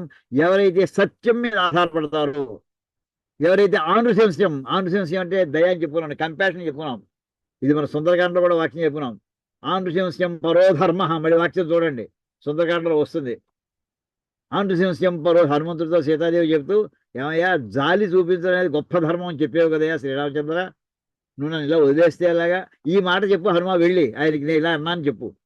అక్కడ వాడుతుందండి ఆనృశంసి అనే మాట, అక్కడ మన సుందరకాండలో వస్తుందండి. ఇక్కడ అటువంటి సత్యముతోటి కారుణ్యంతో ఉండి ధర్మేనైవ ఉద్యమేన, ధర్మంతో కూడినటువంటి ప్రయత్నం ఎవరు చేస్తారో వాళ్ళు నెగ్గుతారయ్యా అని ఖచ్చితంగా చెప్పాడు. చెప్పి ఈ శ్లోకం తర్వాత ఓ చిన్న పదం ఉందండి, రాసుకోవాలండి మీ అందరూ కూడా. త్యక్వా ధర్మంచ లోభంచ మోహంచోద్యమ ఆస్థితా యుద్ధధ్వం అనహంకారా యతో ధర్మస్తతో జయ. ఈ వాక్యం రాసుకోండి అందరూ కూడా. యతో ధర్మస్తతో జయ. ఎక్కడ ధర్మం ఉంటుందో అక్కడ జయం ఉంటుంది. ఇది ఎవరు చెప్తున్న మాట అండి? ఇది అర్జునుడు చెప్తున్న మాట. దేన్ని ఆశ్రయించుకున్నాడు వీడు? ధర్మాన్ని ఆశ్రయించుకున్నారు వీళ్ళు. ఇది మొదటి వాక్యం అండి. ఇంకా రెండో వాక్యం ఇంకోటి వస్తుంది మళ్ళీ. అధర్మాన్ని వదిలిపెట్టి, లోభాన్ని వదిలిపెట్టి, మోహాన్ని వదిలిపెట్టి మనం ప్రయత్నం మన మీద ఆధారపడ్డాం. ఇంకా ఎలాగా అహంకారం లేకుండా మనం ప్రయత్నం చేస్తున్నాం. అలాగే యుద్ధం చేద్దాం, ఈ పాయింట్ తోటి యుద్ధం చేద్దాం. మన మన క్వాలిటీ ఏంటంటే ఇది, అహంకారం లేనటువంటి విధంగా మనం యుద్ధం చేద్దాం. ఎంచేత ఎక్కడ ఎలా జరుగుతుంది? ఏదో ధర్మస్తతో జయ. ఎక్కడ ధర్మం ఉందో అక్కడ జయం సంప్రాప్తించి తీరుతుంది. చాలా గొప్ప వాక్యం అండి ఇది. అది అన్న తర్వాత ఇంకొక మాట చెప్తాడండి అర్జునుడు, ఆశ్చర్యస్తుంది. ఇలాంటి 2-3 వాక్యం దానికోసం ఇది అంటానండి అసలు.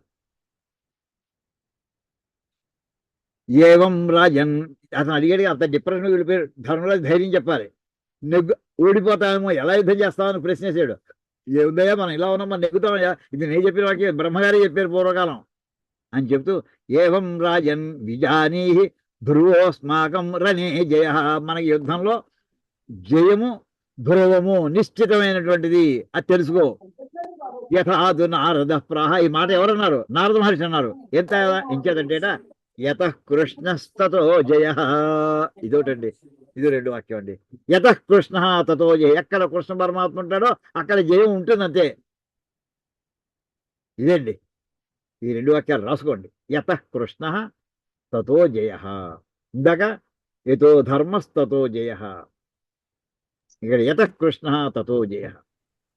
ఏ చాప్టర్ లో అండి ఇది? మీకు భీష్మపర్వంలో వస్తుందండి.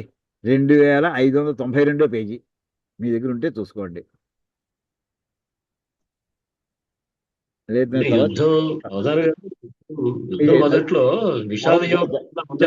ఇంకా అవ్వలేదు చెప్తా సత్యనారాయణ. ఇంకా అవ్వలేదు, ఇంకా భగవద్గీత ప్రారంభం అవ్వలేదు. ఇంకా ప్రారంభం అవ్వకుండా జరిగింది ఇది. అయిన తర్వాత ఏకవింశ 21వ అధ్యాయం అండి. భీష్మ పర్వంలో 21వ అధ్యాయం, ఏకవింశ అధ్యాయ 21. అది అయిన తర్వాత అండి ఇంకా మంచి గొప్ప వాక్యాలండి. ఇంకో ఈ 2 కలిపితే ఒక వాక్యం ఎలా ఉంటుంది అది కూడా చూస్తామండి మనం. దానికోసం పెడుతున్నాం.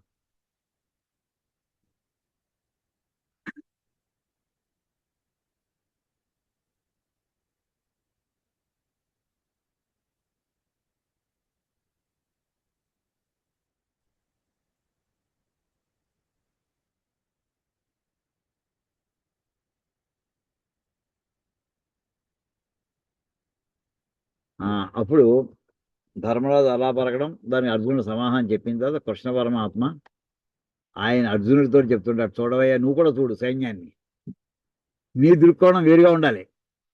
మీ అన్నయ్య అయితే భయపడిపోయాడు, నువ్వు భయపడకు. చూడు ఎక్కడ మధ్యలో చెప్పే ముద్ర, ఇంకా రథాన్ని ఇంకా సేనయోరు ఉభయోరు మధ్య ఇంకా పెట్టలేదండి, పాండవుల వైపే ఉన్నాడు. అనేక మధ్యే తిష్టంతం రాజపుత్రం దురాసదం అబ్రవీత్ భరతశ్రేష్టం గుడాకేశం జనార్దన. మన గుడాకేశం అనే మాటకి మనకి 2వ అధ్యాయంలో 8వ శ్లోకం 9వ శ్లోకం దగ్గర వస్తుందండి. గుడాకేశం హృషికేశం పదాలు అక్కడ వస్తాయండి భగవద్గీత, అసలు భగవద్గీత ప్రారంభించే ముందు. అంటే నిద్రని అతిక్రమించినటువంటి వాళ్ళని అక్కడ అర్థం చెప్పుకున్నామండి, అర్జునుడని. అతనితో కృష్ణ పరమాత్మ అంటున్నట్టు ఈయన ముందు చెప్పడం చూడండి.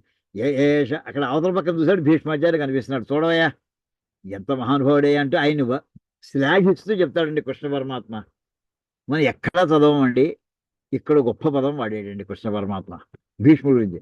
ఏష రోషాత్ ప్రతపన్ బలస్థో యోనస్సేనాం సింహ ఇవేక్షతే చ స ఏష భీష్మ కురు వంశకేతు ఏనాహృతాస్త్రిశతం వాజిమేధ. వాజిమేధం అంటే, వాజి అంటే అశ్వం అండి, అశ్వమేధ యాగాలు 300 అశ్వమేధ యాగాలు చేసేటండి భీష్ముడు. ఇది ఇక్కడ వాక్యం. ఏనాహృత త్రిశతం 300 వాజిమేధ అశ్వమేధ యాగాలు 300 చేసాడయా. స ఏష భీష్మ, ఆ భీష్ముడే ఇతను.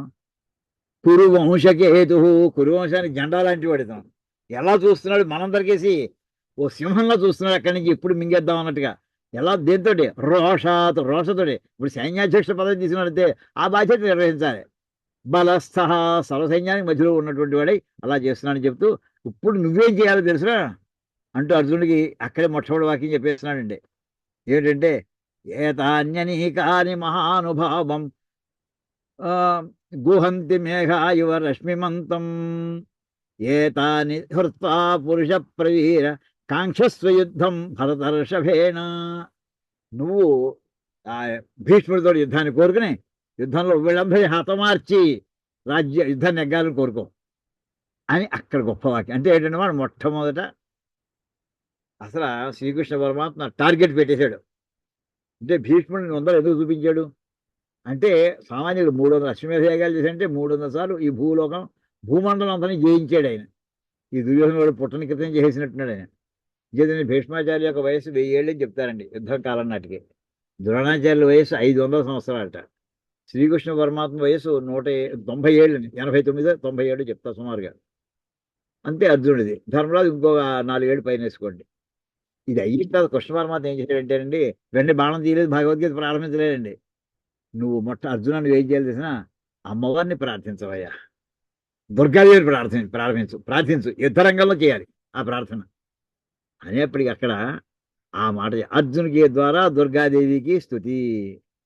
అంచేత ఇప్పుడు ఏం చేయాలంటే, ఎలా చేయాలట, శుచిర్భూత్వ మహాబాహో సంగ్రామాభిముఖే స్థిత పరాజయాయ శత్రువునాం దుర్గా స్తోత్రముదీరయ. దుర్గా స్తోత్రం చదవయ్యా అర్జున యుద్ధరంగంలో. ఎలా చేయాలి, మడి అంటే శుచిర్భూతం అంటే ఆచమనం చేసి ప్రారంభించు అనేప్పటికీ అక్కడ ఇదంతా ఎవరు చెప్తున్నారండి, సంజయుడు ధృతరాష్ట్రుడికి తర్వాత చెప్తాడండి కథ అంతా కూడా. ఏవముక్తోర్జున సంఖ్యే వాసుదేవేన ధీమత అవతీర్య రథాత్పాథ స్తోత్రమాహ కృత అంజలి. ఆ రథం నుంచి కిందకి దిగి నమస్కారం చేస్తూ అంజలి ఘటించి దుర్గాదేవి స్తోత్రం చేస్తాటండి.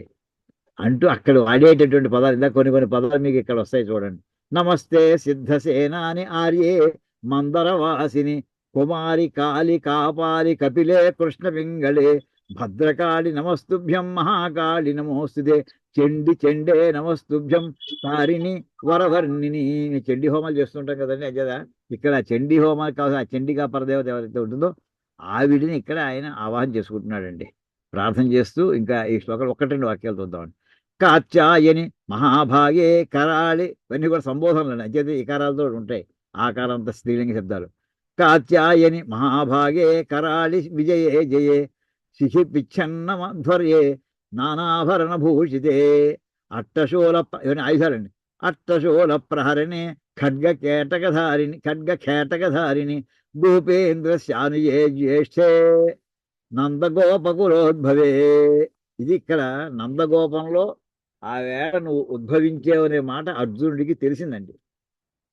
అక్కడ పరస్పరం మనకి మార్పు జరిగింది కదా, అమ్మవారు ఇక్కడ పుట్టింది, అయ్యవారు అక్కడ జైల్లో పుట్టారు, ఇద్దరు పరస్పరం అంతే. నందగోపకులంలో పుట్టినటువంటి అమ్మ నువ్వేనమ్మా.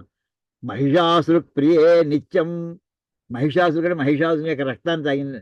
కౌశికి పీతవాసిని అట్టహాసే కోకముఖే నమస్తే సురణ ప్రియే ఉమే శాకంభరి శ్వేతే కృష్ణే కైటభనాశిని హిరణ్యాక్షి విరూపాక్షి సుధూమ్రాక్షి నమోస్తుతే వేదశ్రుతి మహాపుణ్యే బ్రహ్మణ్యే జాతవేదసి జంబూ కటక చైత్యేషు నిత్యం సన్నిహితాలే. అంటే ఈవిడ వేదస్వరూపిణి, ఆ వేదమే శృతి రూపంలో వచ్చినటువంటి దానివి. బ్రహ్మణ్యే అంటే వేదం యొక్క భావాన్ని పూర్తిగా జీర్ణం చేసుకున్నటువంటి దాన్ని. జాతవేదసి అంటే పుట్టినటువంటి ప్రతి జీవి యొక్క వాడి పుట్టు పూర్వోత్తరాలన్నీ కూడా తెలిసినటువంటి దాన్ని జాతవేదస అంటే అదండి అర్థం. జాతకం అంటే జన్మించిన ప్రతి వాళ్ళ యొక్క మొత్తం వివరాలన్నీ తెలిసిందని అని చెప్తూ చివరికి ఇక్కడ కొన్ని కొన్ని ఇంపార్టెంట్ పదాలు అండి, దానికోసం చూస్తున్నాను. ఇక్కడనే త్వం బ్రహ్మ విద్యా విద్యానాం, ఇదండి ఈ పదం కోసం అండి. మనం అక్కడ బ్రహ్మ విద్యా సంప్రదాయ కర్తృభ్యాన్ని వాక్యం ప్రారంభంలో ఏదైతే చెప్పుకుంటున్నామో ఆ బ్రహ్మ విద్య అమ్మవారి రూపంలో ఇక్కడ అర్జునుడికి సాక్షాత్కరించబోతోందండి. ఆయన చెప్పిన స్తోత్రం, అర్జునుడు చెప్పినటువంటి స్తోత్రం అండి ఇది. బ్రహ్మ విద్య అని చెప్పి బోధించాడండి. ఇంకేం కావాలండి అసలు? విద్యలన్నింటిలోకి బ్రహ్మ విద్య.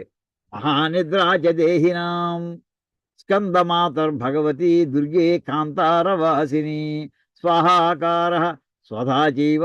దేవతలకి సమర్పించేవాడు స్వాహ అంటారు, పితృదేవత సమర్పించేయడమో స్వధ అంటారు.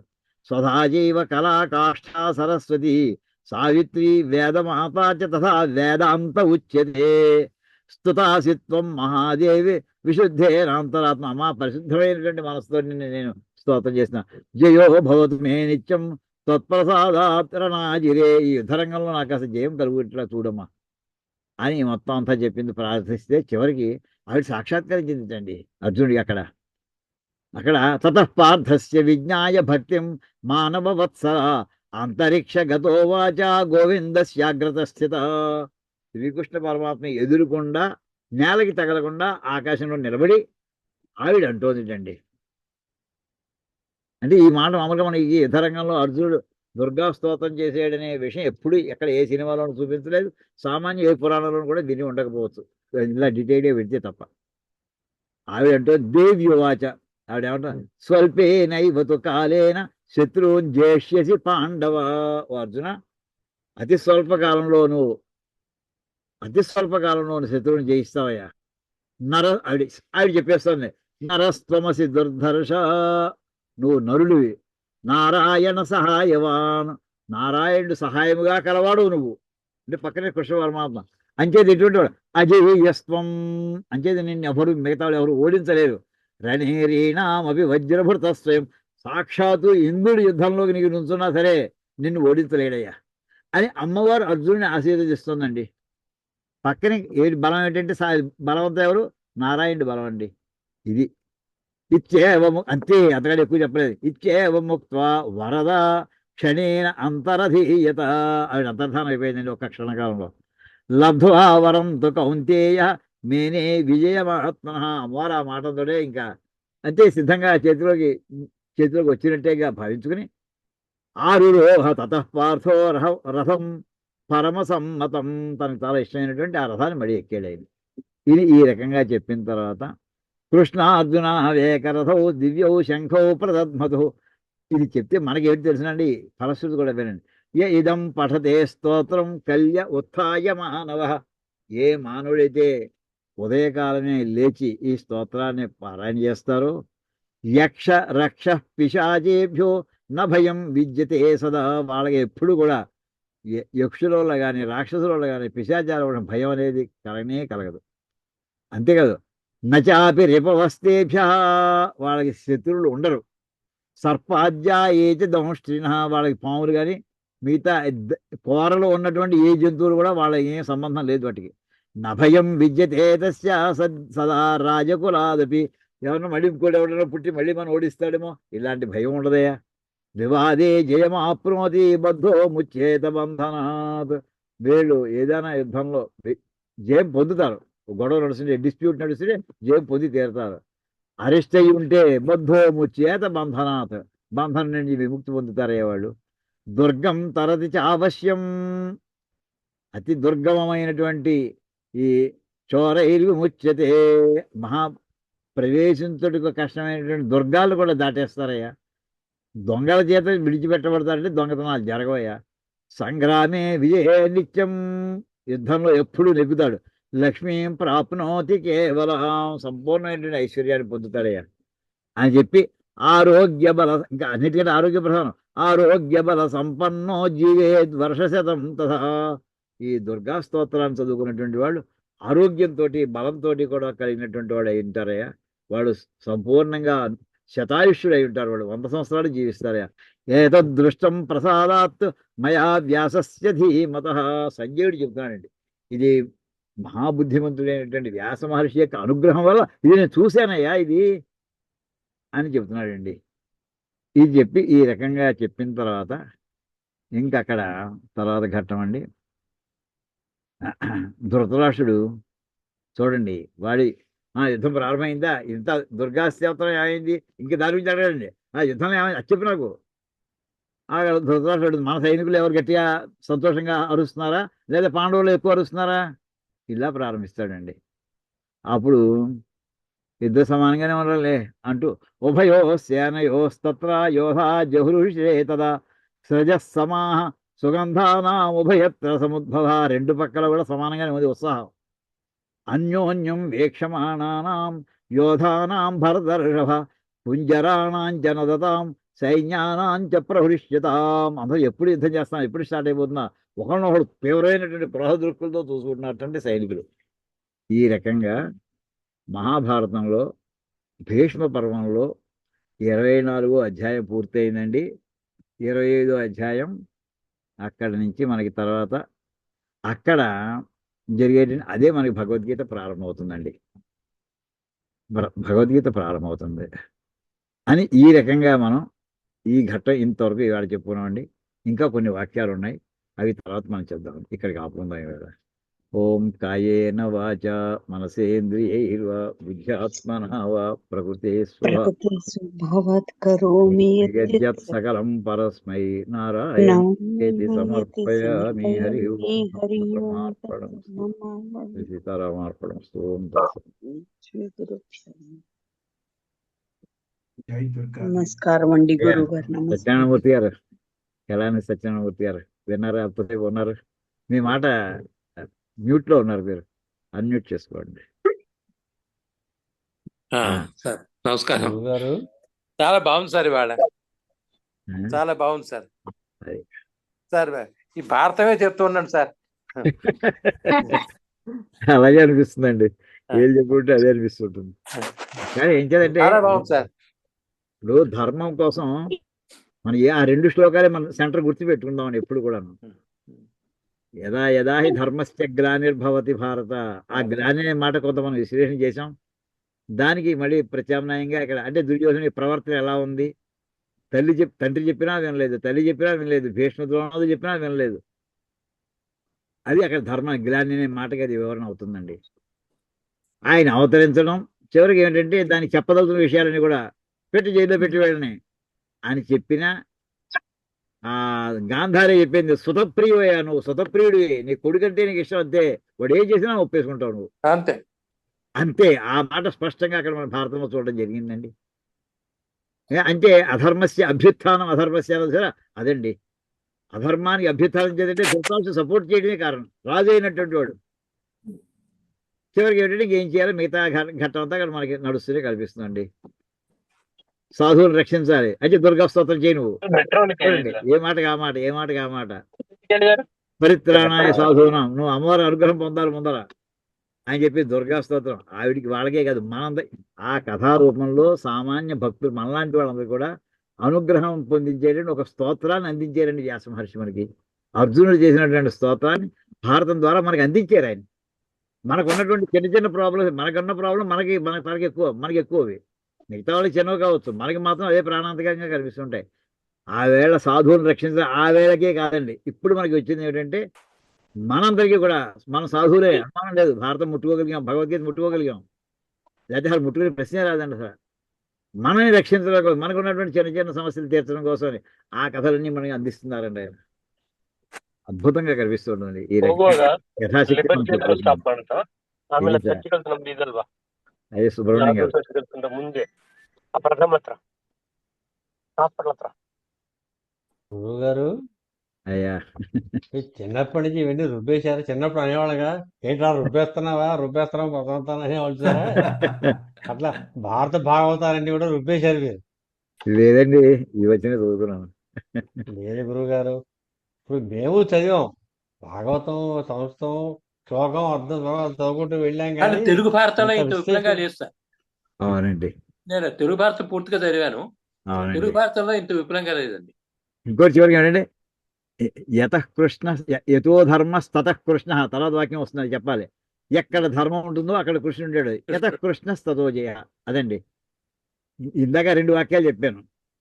ఎక్కడ యతో ధర్మస్తతో జయ, యతః కృష్ణస్తతో జయ చెప్పుకున్నాం అంటే ఈ 2 కలపండి. యతో ధర్మ తతః కృష్ణ, ఎక్కడ ధర్మం ఉంటుందో అక్కడ కృష్ణుడు ఉంటాడు. యతః కృష్ణ తతో జయ, ఎక్కడ కృష్ణుడు ఉంటే అక్కడ జయం వస్తుంది. ఈ మాట ఎవరు చెప్పారంటే బ్రహ్మగారు చెప్పాడు. ఇంకోటి చెప్పారు, దేవతలు చెప్పారు. నారద మహర్షి భీష్ముడు ముగ్గురికి చెప్పుకున్నటువంటి మాటది. వ్యాస మహర్షి ఎలా తెలుస్తుంది అనుకోండి. ఇలాగా చెప్పున్నాను సత్యనారాయణ దగ్గర ఏదో మాట్లాడుతున్నావు, చెప్పు. ఇప్పుడు ముందర మాట కట్ అవుతుంది. ధర్మరాజుకి అంత చెప్పినవాడు ముందర జనం చూడగా ఎతో ధర్మ సతో జయ అన్న అర్జునుడు ధర్మరాజుకి చెప్పినవాడు తనే జైలు పడిపోయి సన్యాసం చేస్తాను అసన్యాసం అన్నవాడు మరి అలా ఎలా అది ఎక్కడ ఏమైందంటే అది తనలో అంతవరకు లేవు. రాగద్వేషాల యొక్క ఇంపాక్ట్ అతని మీద మేనిఫెస్ట్ అవ్వలేదు. అది అతన్ని ఓవర్టేక్ చేసేసాయి. రాగద్వేషాలు ఓవర్టేక్ చేసేసాయి. అది ముందర ఆయనకి ధర్మం చెప్పాడు, ఇక్కడేమో ధైర్యం చెప్పాడు. ఇక్కడికి వచ్చి మళ్ళీ కృష్ణుడే ఆయన కృష్ణుడితో ఆర్గ్యుమెంట్ ప్రారంభిస్తారు. అంటే హ్యూమన్ సైకాలజీ ఎలా ఉంటుందో అంతా వర్ణిస్తూ మనకి ఒకటి గుర్తెట్టుకో. కంచి స్వామివారు మాట అన్నారయ్యా, కంచి స్వామివారు గొప్ప మాట అన్నారు. మనం భారతంలో పద్యాలు మొట్టమొదటి 50 మందికి చెప్తే సరిపోతుంది అనుకున్నాం. 500 మంది చెప్తే సరిపోతుంది అనుకున్నాం. 4 ఏళ్ల క్రితం 2022లో సంఖ్య పెంచండి అంటే ఆ వేళ 20,000 మందికి చెప్పాం. ఫస్ట్ బ్యాచ్ 20,000 మంది చదివారయ్యా. 108 పద్యాలు కంఠస్థం చేశారు. మనం అందరం పాల్గొన్నాం. అందులో అయిపోయి సరిపోతుంది అనుకుంటే లేదు, సంఖ్య మళ్ళీ పెంచండి, మళ్ళీ ఏడాదికి అన్నారు. అప్పుడు 32,000 మంది సెకండ్ ఇయర్. పాండవోద్యోగాల్లో కూడా తీసుకున్నారు పద్యాలు. అవునండి, పంపించాను మీకు. అవునండి చూశాను నేను పంపించాను. అవి కూడా అందులో వేసామండి. 7 పద్యాలు వేసాం పాండవోద్యోగాలు. అదిగో ద్వారక ఒకటి, జెండాపై కపిరాజు ఒకటి, అలాంటివి వేసాం. అందులో కూడా 108+8 వేసాం. చాలా మంచి పద్యాలు, బాగుంటాయండి, గొప్ప పద్యాలు అవి. ఇవి ఆ ఏడాది 20,000 మంది అయ్యారండి. నెక్స్ట్ ఇయర్ ఆ 20,000 కాకుండా 32,000 మంది అయ్యారండి. మళ్ళీ మొన్న 45,000 అయ్యారండి. టార్గెట్ పెంచేస్తున్నారని ఈ ఏడాది 75,000 టార్గెట్ పెట్టారండి డిసెంబర్ నాటికి. పాత సంఖ్యలు కాకుండా సుమారు 2 లక్షల మంది తెలుగు పద్యాలు చదవడం. ఆయన ఒక మాట అన్నారు ఏంటంటే, ధర్మం ఒకసారి చెబితే బుర్రకెక్కదు, చెబుతూనే ఉండాలి. చెప్పగా అప్పుడు కొన్నాళ్ళు కూడా ఎదురు పడ్డాడంటే చాలు ఆ ట్రాక్లో వెళ్ళిపోతాడు. ధర్మం అనేది అలా రిపీటెడ్గా చెబుతూనే ఉండాలండి. అందుకోసమని మనకి ఈ వాక్యాలు ఎందుకు ఇన్నిసార్లు చెప్పుకుంటున్నాం? ఒకసారి చదివిస్తే తెలియదా? మనకి మాత్రం ఎక్కిందా ఎన్ని లేయర్స్ అజ్ఞానం మన మీద. ఎప్పుడు ఆయన ఇక్కడ ప్రజ్ఞాన ఘనం చదువుతా ఉండే, మన అజ్ఞాన ఘనం అనిపిస్తూ ఉంటుంది. ఖచ్చితంగా అట్టలు కట్టేసిన అజ్ఞానం మంది, మామూలుగా కాదు అనుకుంటూ ఉంటాం. అందుకోసం ఇదంతా ఈ సందర్భంలో కట్టాలండి. ధృతరాష్ట్రుడికి విశ్వరూపాన్ని చూడడానికి మళ్ళీ కళ్ళు ఎలా ఇచ్చాడు అని నాకు ఆయన అనుగ్రహం, ఆయన అనుగ్రహం అయ్యా. వాళ్ళు ఏదో చిన్న లేచపాటి పుణ్యం ఉంది, ఆయన అనుగ్రహం. ఎక్కడో అది దానికి ఎక్కడ భారతంలో ఎక్కడ రిఫరెన్స్ లేదే ఏ పుణ్యం చేసుకున్నాడో తెలియదు మనకి. మనం ఎంత చదివేటి మొత్తం అది అనుమానం వస్తూ ఉంటుంది నాకు. ఏం చేదంటే అలాంటి వాడికి విశ్వరూపం చూపించిన కృష్ణ పరమాత్మనే శపించింది గాంధారి. అంతకంటే మళ్ళీ మొహం వదలలేదు. అది నా కొడుకు అంటే దానికి లేదా ఎన్ని కథలు చెప్పింది. అలాగే మామగా పాండవ శైవ అన్నాడు. మళ్ళీ అది 24వ అధ్యాయం 25 నుంచి ప్రారంభం అవుతుందండి. ఈ రకంగా సంక్షిప్తంగా మనం అంటే ఏం లేదు, ఆ 2 శ్లోకాలకి ఇంపాక్ట్ అవతారాలు ఎత్తినప్పుడు ఆయన ఎలా చేసి ప్రూవ్ చేసుకున్నాడు ఆ వాక్యాలకి. దానికోసం మన ఇల్లస్ట్రేషన్ కింద ఈ కథని ప్రస్తావన చేసామండి. మళ్ళీ తర్వాత నుంచి మనకు మామూలుగా భగవద్గీతలోకి మనం కంటిన్యూ చేసేద్దామండి. 7 క్లాసులు చెప్పుకున్నామో తెలియదు. సుబ్రహ్మణ్యం గారు ఎన్ని చెప్పుకున్నాం మనం సుమారుగా? 7 చెప్పుకున్నామా? 10 56 నుంచి 66. ఏమండి 56 నుంచి ఇవాళ 64 10వ క్లాస్ బాబాయ్ ఇది. 10వ క్లాసు. భాగవతం ఓహో భాగవతం 10 క్లాసులు అయ్యాయి. ఇప్పుడు భాగవతి 16 ఈ ఏడాది భారతం అయింది. భాగవతం భారతం కాదు గురుగారు, ఎతో ధర్మ తతో జయకి ఎక్స్ప్లెనేషన్. అంతే అంతే ఆ. ఇలస్ట్రేషన్స్ అంతే, ఎతో భగవద్గీత ధర్మ తతో భగవద్గీత జయ కూడా కాదు, పరిత్రాణాయ కాదండి. సాధనం. అంతేనండి. కానీ ఏమండి, పిల్లల భగవద్గీత కూడా చేత 11వ ఈ శ్లోకం నుంచి వాక్యం కదా స్టార్ట్ కంఠస్థం అయింది. చేయించాలి బాబయ్య. అమ్మా ఎతో ధర్మ తతో కృష్ణ, ఈ వాక్యాలు రెండింటిని మాత్రం పిల్లల చేత కంఠస్థం చేయించి ఆచరణ మార్గంలో పెట్టిస్తే చాలు. అవునమ్మా. మా ఇప్పుడు ఇంట్లో మనం చదివితే రథయాత్రలో ఈ విషయాలన్నీ వస్తున్నాయమ్మా. రథయాత్రలో చిన్న చిన్న బిట్స్ వాళ్ళకి చెప్పేవి, ఉపన్యాసాలు అక్కడ చెప్పడానికి మామూలు పబ్లిక్ అంతా ఉంటారు. ఇప్పుడు జస్ట్ 1-2 మాటలు చెప్తానండి మన రథయాత్ర గురించి. కిందటి 5-6 రోజుల క్రితం అండి కాపరాలో రథయాత్ర అయింది. అయింది చెప్పానా దాని గురించి అమ్మా? చెప్పలేదా? కాపరాలో జరిగింది. లేదు చెప్పండి. కాపరాలో ఆ వేళ కొంచెం తుంపర పడుతోంది. పడుతూ ఉండగా అక్కడ మధ్యాహ్నం 3ంటికి అనుకున్నారు, జనం అందరూ వచ్చేటువంటి వాళ్ళు వచ్చేసారు. అంటే తుంపర పడితే మళ్ళీ మూర్తి ఏమైనా ఫేడ్ కలర్ పోతుందేమో, పెయింట్స్ వేయించాం కదా అనుకుని ఆలోచిస్తాం. మరి లేదండి, రథంలో ఉండగా మూర్తిని ఊరేగించడం అది ఒక స్థాయి అయితే, బయటకు భుజాలు పెట్టుకుని మోస్తేనే ఇంపాక్ట్ పడుతుందండి జనం మీద. అయ్యే తడుస్తుందేమో అన్న, తడవకుండా చేద్దామండి అని చెప్పి, ఇప్పుడు తిరుపతిలో వెంకటేశ్వర స్వామి అలా పెద్ద దేవాలయాల్లో ఛత్రం ఒకటి పట్టుకుంటారు దేవుడి మీద పైన పెద్దది, అది 10-15 కేజీలు బరువు ఉంటుందండి. అది వెంటనే దేవాలయాన్ని తెప్పించారండి. ఈ మూర్తిని శంకరాచార్య వారి మూర్తిని భుజాలను పెట్టుకుని ముందర 4, వెనకాల 4, ఎనమండూరు మధ్యలో మూర్తి పెట్టుకుని, ఆ మధ్యలో ఈ ఛత్రం పట్టుకున్న అతను ఒక్క చుక్క వర్షపు నీటి బిందువు కూడా విగ్రహం మీద పడకుండా 4 కిలోమీటర్ 5 కిలోమీటర్ దూరం నడిచారు సార్ సుబ్రహ్మణ్యం గారు. మొత్తం అందరూ ఊరేగింపు, ఈ వీధి నుంచి ఆ వీధి, ఆ వీధి నుంచి ఈ వీధి, మొత్తం 4-5 కాలనీలు తిరిగేసారు వాళ్ళు. అయిన తర్వాత చివరికి వెళ్ళేప్పటికి ఆఖరి లేడీస్ మోసారు సార్. అది ఆశ్చర్యం, లేడీస్ మోసారు. మేము చేస్తాం, మేము ముట్టుకోవచ్చా ముట్టుకోకూడదు, ముట్టుకోవచ్చా మనం, అయితే మోసేస్తా ఉన్నారు వాళ్ళు. వాడు చేశారు. నిన్న కాక మొన్న రాత్రి ఎల్బీ నగర్లో జరిగిందండి ఊరేగింపు. ఇంకక్కడ మెల్లగా వెళ్ళలేదండి, ఇంకా రథంలోనే పెట్టేశారు. అయ్యా తక్కువ దూరం కాదు, కనీసం 7-8 కిలోమీటర్ పైన వెళ్ళిపోవాలన్నారు. ఆ ఫుల్ స్పీడ్లో పని చేస్తున్నారు రథాన్ని. ఎన్ని కాలనీ, 7 కాలనీ అంతా నడుచుకుంటూ వస్తాం. సుమారు 500 మంది పాల్గొన్నారండి, పెద్ద ప్రొసెషన్.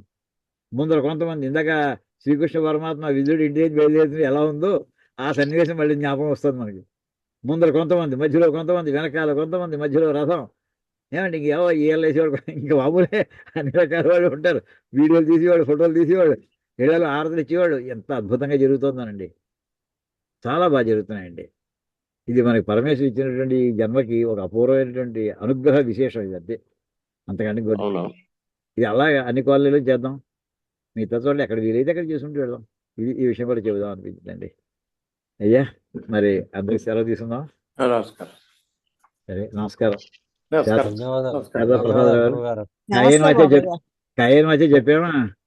చెప్పలేదు బాబయ్య, చెప్పలేదు బాబయ్య. చెప్పలేదు. చెప్పలేదండి ఆ మాట. ఓం కాయేన వాచా మనసేంద్రియైర్వా బుద్ధ్యాత్మనా వా ప్రకృతే స్వభావాత్ కరోమి యద్యత్ సకలం పరస్మై నారాయణాయేతి సమర్పయామి. హరి ఓం తత్సత్. భారతం కథలో వెళ్ళి చివరికి కాయేన వాచా మర్చిపోయాం. చెప్పారు బాబాయ్, గురుగారు చెప్పారు మీరు. చెప్పారండి గురుగారు. సరే, చెప్పారు గురుగారు. చెప్పిన విషయం మర్చిపోయి మళ్ళీ చెప్పాం అంతే.